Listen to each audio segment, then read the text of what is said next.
السلام علیکم، میں ہوں واصف علی اور آپ دیکھ رہے ہیں یوٹیوب چینل۔ ناظرین کرام، آج کی اس ویڈیو میں آپ کو پاکستان کے وہ 6 ریکارڈ بتاؤں گا جو کوئی بھی بریک نہیں کر سکا۔ ایڈی ایمبولینس، کسی بھی حادثے کی صورت میں ایڈی ایمبولینس سب سے پہلے پہنچتی ہے۔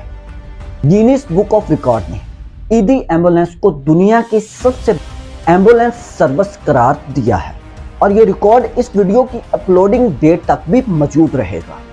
ملالہ یوسفزئی، سبات کی ملالہ یوسفزئی، یہ دنیا کی سب سے کم عمری نوبل انعام یافتہ لڑکی کہلائی۔ 2014 میں جب انہیں امن کے نوبل انعام سے نوازا گیا تو اس وقت ان کی عمر صرف اور صرف 17 سال تھی۔ طالبان کے حملے میں شدید زخمی ہونے والی ملالہ یوسفزئی دنیا بھر میں خواتین کی تعلیم کے لیے کام کر رہی ہیں۔ جہانگیر خان، سکاش کی تاریخ جہانگیر کے نام کے بنا ادھوری ہے۔ اس پاکستانی سپر سٹار کو یہ عالمی ریکارڈ حاصل ہے کہ انہوں نے ورلڈ سکواش چیمپئن شپ مسلسل 8 بار جیتی تھی۔ وہ 5 سال تک سکواش کے میدانوں میں ناقابل شکست رہے تھے۔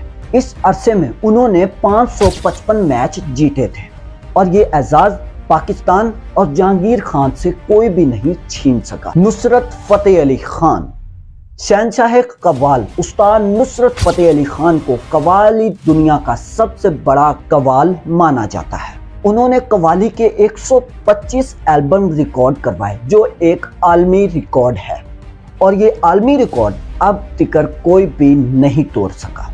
عارفہ کریم، پاکستان کی عارفہ کریم 9 سال کی کم عمری میں ہی مائکروسافٹ سرٹیفائیڈ پروفیشنل بنی۔ اتنی کم عمری میں کوئی بھی شخص یہ ریکارڈ نہیں بنا سکا تھا۔